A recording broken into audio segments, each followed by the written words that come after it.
قدرت نے اس دنیا کو فیصلے کی جگہ نہیں بنایا ہے۔ کتنے ظالم حرام کے مال کما کما کے دنیا میں مزے کر کر کے مر گئے، دنیا میں انہیں سزا نہ ملی ہیں، تو قدرت سزا دے گی مرنے کے بعد، اور موت کے بعد مار کے زندہ کرنا اس کے لیے کوئی مشکل نہیں ہے، بہت آسان کام ہے۔ خدا ہے، وہ مالک ہے، قدرت ہے، جو چاہے وہ کر دے۔ اور کتنے بیچارے غریب کمزور ایسے ہیں جن پہ ظلم کیے گئے، مرڈر کیے گئے، ستائے گئے، دنیا کی عدالتوں میں انہیں انصاف نہ ملا، عدالتوں کے چکر کاٹ کاٹ کے بیچارے مر گئے، فائلوں پر دھول جم گئی ہیں، فائلیں کچڑے میں ڈال دیں اور بیچارے مر گئے، دنیا میں انہیں انصاف نہ ملا۔ اگر موت کے بعد کوئی زندگی نہیں ہے تو پھر تو یہ بیچارے یہاں بھی مارے گئے، وہاں بھی مارے گئے، اس لیے قدرت فیصلہ کرے گی۔ تو اب یہ جو لوگ ہیں آپس میں جو اسلام کے دشمن ہیں، یہ بات کرتے ہیں کہ یار کیونکہ جب اللہ تعالیٰ پھیلواتا ہے اپنے سچے دھرم کو تو سب تک بات پہنچتی ہے سچائی کیا ہے، کیونکہ اللہ تعالیٰ ہر زمانے میں ہر دور میں نبی بھیجے، اور آج بھی ہر زمانے میں ہر دور میں سچ اور جھوٹ کو اللہ تعالیٰ واضح کر دیتا ہے، دکھا دیتا ہے لوگوں کو، تاکہ جس کو آنا چاہے، جو میری پناہ میں آنا چاہے، میری شرن میں آنا چاہے اور کامیابی چاہے موت کے بعد تو آ جائے، اور جو ناکامی چاہے، جہنم کی آگ میں جانا چاہے تو وہ میری پناہ میں نہ آئے، اپنے اہنکار میں دھرتی پہ گھومتا رہے۔ قدرت کا نیم اور قانون ہے کہ ظالم بھی، اچھا بھی اور برا بھی، دونوں مر کر میرے پاس ہی آئیں گے۔ بھئی اگر ایمانداری سے سوچیں تو بغیر کرم کرے تو کوئی پھل نہیں ملتا، کرم کرے گا تبھی پھل ملے گا۔ اسی لیے اس دنیا میں کرم کرنے کے لیے بھیجا گیا ہے۔ اچھے کرم کرے گا تو اب موت کے بعد اچھا بدلہ ملے گا، برے کرم کرے گا تو برا بدلہ ملے گا۔ اب کرم کرنے کے لیے بھی انسان ایک سمے لے کے آیا ہے، جیون کا سمے لے کے آیا ہے، وہ اللہ نے طے کر رکھا ہے۔ جب وہ سمے ختم ہو جائے گا تو امتحان ختم ہو جائے گا، فوراً موت دے کر اس دھرتی پہ سے اس کا پتا کاٹ دیا جاتا ہے۔ اس دھرتی پر زیادہ تر دھرم کے نام پہ دھندا کرنے والے لوگ ہیں، وہ امن شانتی قائم کرنے کے لیے نہیں لڑتے بلکہ امن شانتی کو مٹانے کے لیے لڑتے ہیں، اور زیادہ تر دھرم کا چولا اوڑھ کر رہتے ہیں۔ آپ دیکھیں گے کتنے لوگ ہیں دھرم کے نام پہ بزنس کر رہے ہیں، پتنجلی کے نام پر بزنس ہو رہا ہے، اور ہم دیکھیں کتنے لوگ دھرم کا چولا اوڑھ کر فساد پھیلا رہے ہیں۔ یہ کرموں سے دکھائی دیتا ہے نا انسان کے، جیسے کرم ہوتے ہیں ویسے چھلکتا ہے۔ اچھا انسان اپنے شریر کے انگوں سے اچھے کرم کر کے سامنے والوں کو اچھا ثابت کر کے دکھا دیتا ہے کہ میں اچھا ہوں، کرموں سے دکھتا ہے انسان، جیسے کرم ہوتے ہیں ویسے ہی دکھتا ہے۔ اور برا انسان اپنے شریر کے انگوں سے برے کرم کر کے سامنے والوں کو اپنے آپ کو برا ثابت کر کے دکھا دیتا ہے کہ میں برا ہوں۔ تو لوگ جانتے سبھی ہیں کہ ابھی دھرم کے نام پر دھندا کون کر رہا ہے، دھرم کے کپڑے پہن کر فساد کون پھیلا رہا ہے، دھرم پہ چل رہا ہے یا دھرم پہ چل رہا ہے، ایشوری رچنا کے آدھار پہ چل رہا ہے یا اس کے خلاف چل رہا ہے، سب دکھائی دیتا ہے۔ تو یہ لوگ اصل میں امن شانتی سکون کو پسند نہیں کرتے، ایشوری رچنا کے آدھار پر چلنے کو پسند نہیں کرتے۔ یہ لوگ اصل میں دنیا کو ہمیشہ کا گھر سمجھ بیٹھے ہیں اور جیون کی اور دنیا کی سچائی سے اندھے ہیں۔ انہیں کوئی ہوش نہیں ہے کہ ہماری جان ایشور کے قبضے میں ہے، اللہ کے قبضے میں ہے، وہ ہمارا امتحان لے رہا ہے۔ جس دنیا کو ہم ہمیشہ کا گھر سمجھ کے اور اس دنیا کو بٹورنے میں لگے ہوئے ہیں، مال دولت مکاری سے، بے ایمانی سے، جھوٹ سے، دھرم کے نام پہ دھندا کر کے بٹورنے میں لگے ہوئے ہیں، جب ایشور چاہے گا تو ایک سیکنڈ میں اس دنیا کو چھڑوا دے گا موت دے کر۔ انہیں کوئی جینے اور مرنے کا ہوش نہیں ہے، اصل میں یہ سچائی سے اندھے ہیں۔ قرآن مجید میں کہا گیا ہے کہ جو انسان سچے دل سے اللہ کی راہ میں آنا چاہے اور ایمان حاصل کرنا چاہے تو ایمان کا ایک نور ملتا ہے، نور مطلب روشنی۔ اس دنیا کے اندھکار سے اللہ تعالیٰ اسے نکال لیتا ہے اور اس کی اس دنیا کی حقیقت سچائی اس کو دکھا دیتا ہے، دنیا کا دھوکہ اس کا ہٹا دیتا ہے، اسے روشنی میں لے آتا ہے۔ پھر وہ اس کی نگاہ دنیا کی کوٹھی بلڈنگ بنگلے پر نہیں پڑتی بلکہ اس حقیقت پہ پڑتی ہے کہ یہ زندگی جو ہم جی رہے ہیں یہ کبھی بھی ختم ہو سکتی ہے، اور کتنے لوگ یہاں مر رہے ہیں۔ یہ دنیا مرنے مٹنے کا جہان ہے، خطروں کی جگہ ہے، موت کی جگہ، موت کا گھر ہے، دکھوں کا گھر ہے، بیماریوں کا گھر ہے، پریشانیوں کا گھر ہے، مصیبتوں کا گھر ہے، دھوکے کا گھر ہے۔ تو اس کا دھوکہ جو ہے اللہ تعالیٰ کھول دیتا ہے اور اسے روشنی میں لے آتا ہے، اس کو ایمان کا ایک نور دیتا ہے، لیکن کب؟ جب شرک سے پاک ہو جائے۔ اب دیکھیے جتنے بھی اسلام کے دشمن ہیں جانتے سب ہیں کہ ہماری کتابوں میں بھی لکھا ہے، ویدوں میں لکھا ہوا ہے کہ ایشور کا کوئی روپ آکار نہیں ہے، کوئی مورتی نہیں ہے، نہ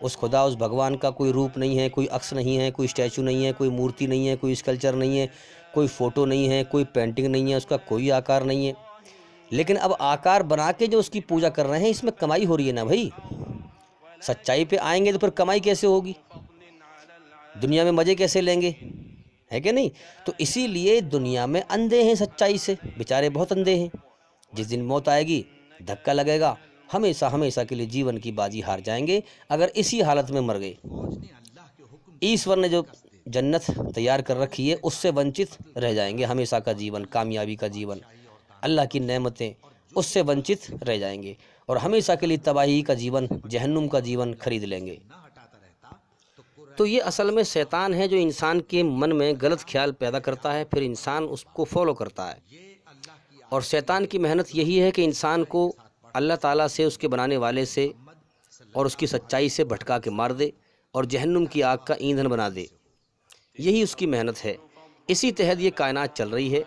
ہم جب دیکھتے ہیں، غور کرتے ہیں، اب جنت اور جہنم، اللہ تعالیٰ نے انسان کو دنیا میں پیدا کیا، اس کے اندر اپنی رچنا کو بنا دیا، اس کو آنکھیں دے دی دیکھنے کے لیے، کان دے دیے سننے کے لیے، دماغ دے دیا سوچنے کے لیے، ہاتھ دے دیا پکڑنے کے لیے، پیر دے دیے چلنے کے لیے، شریر میں طاقت ڈال دی۔ یہ طاقت بھی اللہ کی، ساری طاقتیں اللہ کی۔ اب دنیا میں اللہ تعالیٰ اس کے سامنے الگ الگ راستے لے کے آتا ہے۔ جیون جینے کے دو ہی راستے ہیں، اچھائی پہ چل یا برائی پہ چل۔ لیکن دنیاوی اعتبار سے کھیتی سامنے لے کے آیا کہ زمین میں سے کھیتی کیسے کرنی ہے، تو اللہ تعالیٰ سامنے لایا۔ پھر انسان کے دماغ میں دو خیال ڈالے، ہے کہ نہیں؟ تو اب انسان نے سوچی میں کھیتی کروں، تو اس کے لیے وہی راستہ کھول دیا۔ اچھائی کا خیال ڈالا تو اچھائی کا راستہ، اچھائی سامنے آئی تو اچھائی کا خیال ڈال دیا۔ اللہ نے برائی پھر بھیجی سامنے تو برائی کا خیال ڈال دیا۔ اب کون سے پہ چلے گا؟ یہ اس کا امتحان ہے۔ اب ہم دیکھیں دنیا میں کتنے سارے کام ہیں، بزنس ہیں، دھندے ہیں۔ اللہ نے آسمان پر سے لوہا اتارا، اب انسان کے دماغ میں خیال آیا، یعنی اس کے دماغ میں خیال بھی ڈالا کہ انسان کے من میں خیال آیا کہ یار کوئی میں ایسی سواری بناؤں جو دو پہیوں پر چلنے والی ہو، پیدل سفر کرتے ہیں تو کافی دیر میں پہنچ پاتے ہیں۔ تو انسان نے شروعات کری اس کی بنانے کی، تو اللہ تعالیٰ نے اس کے لیے موٹر سائیکل بنانے کا راستہ کھول دیا ہے۔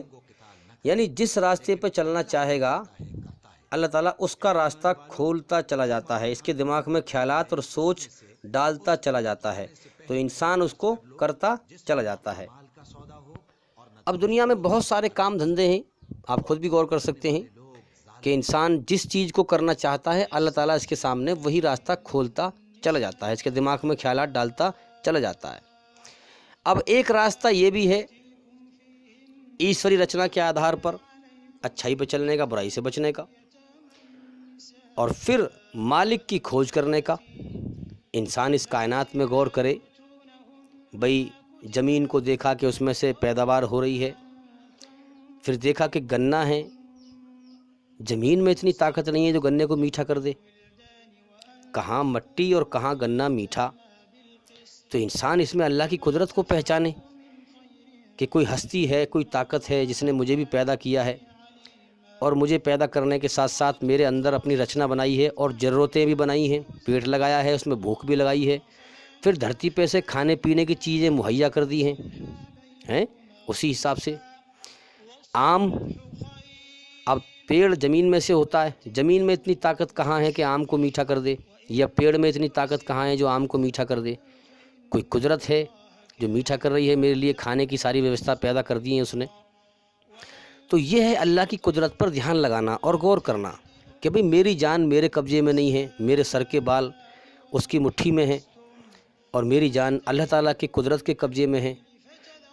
میں دنیا میں اپنی مرضی سے نہیں زندہ ہوں، اس کی مرضی سے زندہ ہوں، اور اسی کی مرضی سے مجھے دھرتی پہ سے اٹھا لیا جائے گا۔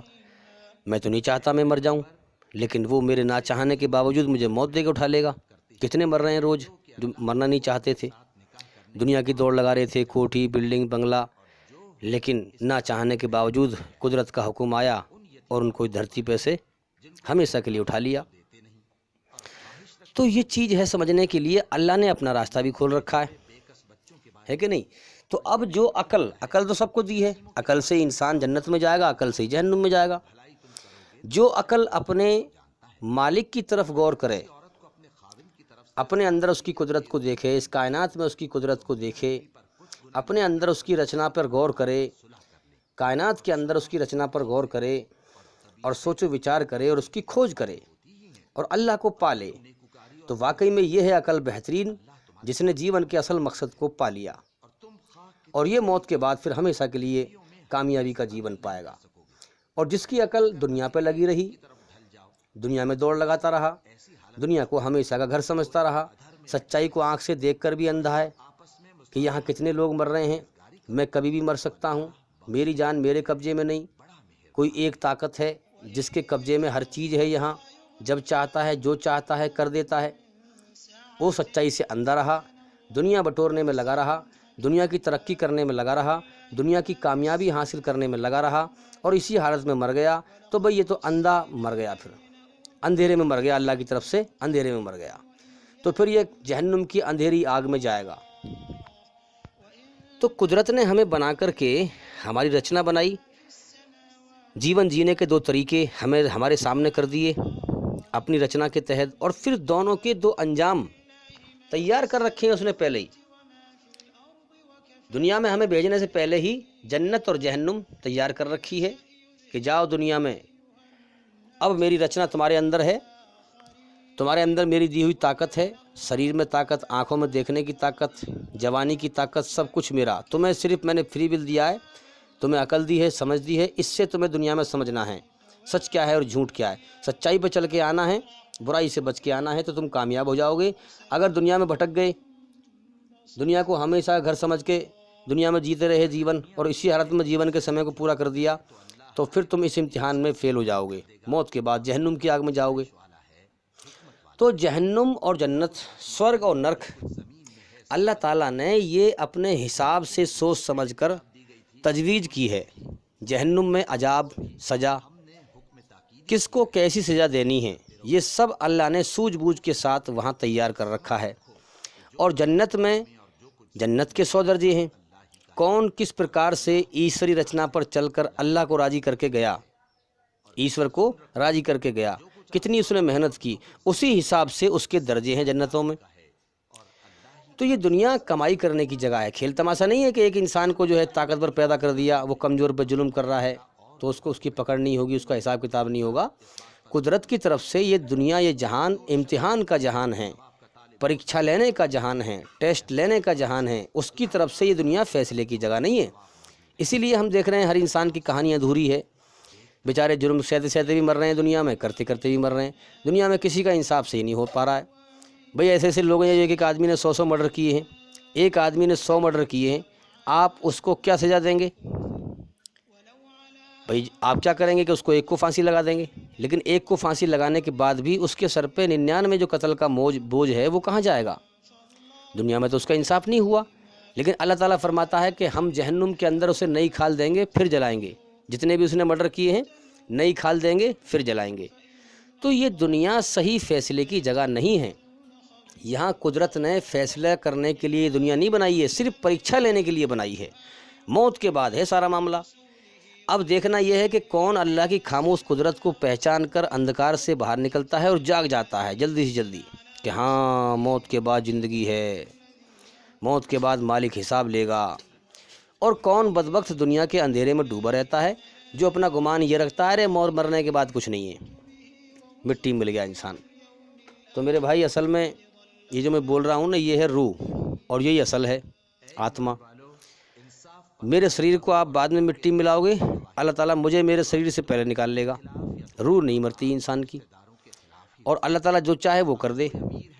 تو اب سوچنا یہ ہے کہ کون اندھکار سے باہر نکلتا ہے اور کون غور و فکر کرتا ہے اور کون دنیا کے دھوکے میں ہی جیون کے سمے کو برباد کرتا رہتا ہے۔ تو بھائی انسان کو دنیا میں اللہ تعالیٰ نے امتحان لینے کے لیے پیدا کیا ہے، اس کی پریکچھا چل رہی ہے، اللہ تعالیٰ نے اپنی رچنا بنا دی ہے انسان کے اندر، اور انسان سب سے بہترین جیو ہے، اس کی نشانیاں ہیں کہ انسان ہی کپڑے پہنتا ہے، کوئی اور جیو کپڑے نہیں پہنتے۔ بے شمار نشانیاں ہیں بڑھیا جیو ہونے کی۔ اشرف المخلوقات ہے انسان، سب سے بڑھیا مخلوق ہے، پیدا کیا ہوا انسان ہے اللہ تعالیٰ کا۔ تو اب اللہ تعالیٰ نے انسان کے اندر اپنی رچنا کو بنایا ہے۔ اب جو ایشور کا آدیش کیا ہے؟ اس کی رچنا۔ جو جتنا اس رچنا کے آدھار پر اچھائی پر چل کر اللہ کو راضی کر کے جائے گا، وہ جنت میں اتنا ہی بہترین اللہ کا انعام پائے گا۔ اب دیکھیے، جہنم میں سب سے زیادہ انسان کو دھکیلنے والی اس کی زبان ہوگی۔ تو جو جتنا دھرتی پر انسانی روپ اپنائے گا، ایشوری رچنا کے آدھار پر، لوگوں کا برا نہیں چاہے گا، بھلا چاہے گا، اچھے سنسکار بنائے گا، اچھے اخلاق بنائے گا، وہ اتنا ہی سب سے اونچی جنت میں، جنت الفردوس میں جائے گا، جو سب سے اونچی جنت ہے، سورگ ہے۔ تو جو جتنا ایشوری رچنا پر یہاں چلنے کی محنت کرے گا، وہ ویسے ہی درجے جنت میں پائے گا، اور جو جتنا ایشوری رچنا کا النگھن کرے گا، وہ جہنم میں ویسی ہی سزا پائے گا۔ یاد رکھیں۔